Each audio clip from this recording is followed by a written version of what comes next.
Well, hello friends, this is Tommy Oaks and this is the Story Break.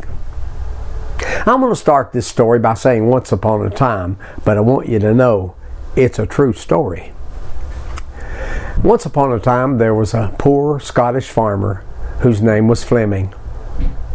Mr. Fleming went out one day to work the land, and he was out planting and digging and doing the sort of things that farmers do to make a living. And he heard something that upset him. In the distance he could hear like somebody crying for help and almost screaming.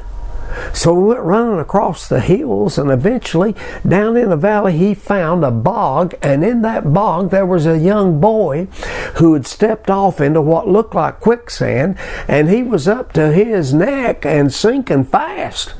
Well, Mr. Fleming grabbed him, pulled him out of that bog, found out where he lived, and took him home. Well, as things would work out, this boy's daddy was a wealthy man, because the home Mr. Fleming took this boy to was very much like a castle. Well, that wealthy man got out his billfold and he said, "I want to reward you for saving my son." Mr. Fleming said, No, I don't want a reward for that. Your boy was in trouble and I was glad to help him. I feel like you'd do the same thing for me if something like that happened. Well, the wealthy man thanked him profusely. Then Mr. Fleming went back home. But what he didn't know is that wealthy man was not going to let that incident go unrewarded. So the wealthy man did some investigating and discovered that Mr. Fleming had a son. One day, a few days later, there was a knock at Farmer Fleming's door. When he opened the door, the wealthy man and his son were standing there.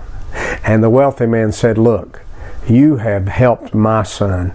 I tell you what I want to do. I know you won't take any help from me, but what I would like to do is sponsor your son's education. You just send him wherever you want him to go to school. You make a good student out of him. If he wants to go to college, I want you to know I'm going to pay for it." And Mr. Fleming said, "Well, I think I could do that." And so that young man studied hard, went to school, and eventually graduated, and let me look, I wrote this down, from St. Mary's Hospital Medical School in London. And that boy later became famous. His name was Alexander Fleming, and he is the man who discovered penicillin. Now, many years later, that rich man's son was stricken with pneumonia. Guess what brought him out of it? Penicillin. Do you want to know that wealthy man's name and the name of his son? Well, the wealthy man who had a son who helped Mr. Fleming, Mr. Alexander Fleming, go to school, who discovered penicillin, that wealthy man's name was Lord Randolph Churchill. And that boy who was saved by Fleming's penicillin, well, his name was Winston Churchill. And that's the end of that. Thank you, friends, for coming to the Story Break. See you next time.